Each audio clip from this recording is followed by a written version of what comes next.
Hello ಸ್ನೇಹಿತರೆ, ಯೂಟ್ಯೂಬ್ನ ನನ್ನ ಎಲ್ಲ ಸ್ನೇಹಿತರಿಗೂ ಬೆಳಗಿನ ವಂದನೆಗಳು. ನಮಸ್ತೆ.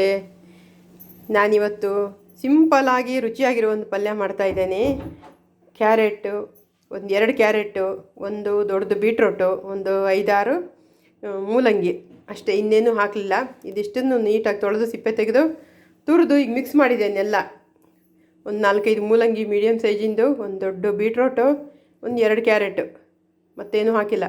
ಎಲ್ಲನೂ ಸಿಪ್ಪೆ ತೊಳೆದು ಅದರದ್ದು ಸಿಪ್ಪೆ ಎಲ್ಲ ತೆಗೆದು ತುರಿದು ಈಗ ನಾನು ಮಿಕ್ಸ್ ಮಾಡಿ ಇದು ಬಾಣಲೆಯಲ್ಲಿ ನಾನು ಸಾಸಿವೆ, ಕೊಬ್ಬರಿ ಎಣ್ಣೆಗೆ ಸಾಸಿವೆ ಮತ್ತು ಉದ್ದಿನಬೇಳೆ, ಕಡಲೆಬೇಳೆ, ಕರಿಬೇವು, ಹಸಿಮೆಣಸಿನ್ಕಾಯಿ ಪೇಸ್ಟು ಎಲ್ಲ ಹಾಕಿ ಫ್ರೈ ಮಾಡಿದ್ದೇನೆ. ನಂತರ ಸ್ವಲ್ಪ ಒಂದು ಚಿಟಿಕೆ ಇಂಗು, ಸ್ವಲ್ಪ ಅರಿಶಿನ, ಒಂದು ಚಿಟಿಕೆ, ಅದು ಮಿಕ್ಸ್ ಆದ ತಕ್ಷಣ ಒಗ್ಗರಣೆ ಇದನ್ನು ಹಾಕಿ ಸ್ವಲ್ಪ ಈಗ ಫ್ರೈ ಮಾಡ್ತಾಯಿದ್ದೇನೆ.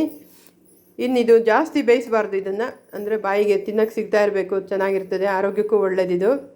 ಡೈಲಿ ಮಾಡಿ ತಿನ್ನೋದ್ರಿಂದ ನಮಗೆ ರಕ್ತದಲ್ಲಿ ಹಿಮೋಗ್ಲೋಬಿನ್ನು ಹೆಚ್ಚುತ್ತೆ, ಎಲ್ಲ ರೀತಿಯಿಂದನೂ ಒಳ್ಳೆಯದಿದು ಆರೋಗ್ಯಕ್ಕೆ ನಮಗೆ. ಖಾರ ಮಾತ್ರ ಜಾಸ್ತಿ ಹಾಕಬಾರ್ದು, ಇದಕ್ಕೆ ಕಡಿಮೆ ಹಾಕಬೇಕು ಖಾರ. ಇನ್ನು ಇದಕ್ಕೆ ಏನಂದರೆ ಇದು ಸ್ವಲ್ಪ ಫ್ರೈ ಆದಮೇಲೆ ಇದಕ್ಕೆ ಸ್ವಲ್ಪ ಉಪ್ಪು ಟೇಸ್ಟಿಗೆ ಎಷ್ಟು ಬೇಕಷ್ಟು, ಬೇಕಾದರೆ ನಿಂಬೆಹಣ್ಣು ಹಾಕ್ಬೋದು, ಬೇಡದ್ರೆ ಬಿಡ್ಬೋದು.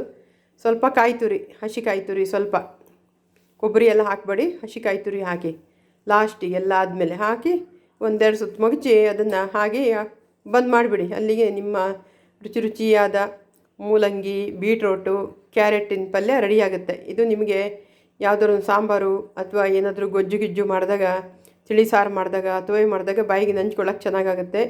ಆರೋಗ್ಯಕ್ಕೂ ಒಳ್ಳೆಯದು, ಪುಟ್ಟ ಮಕ್ಕಳಿಗೂ ತುಂಬ ಒಳ್ಳೆಯದಿದು. ಮಾಡಿ ಎಲ್ಲರೂ ತಿನ್ನಿ, ಆರೋಗ್ಯವಾಗಿರಿ. ಧನ್ಯವಾದಗಳು.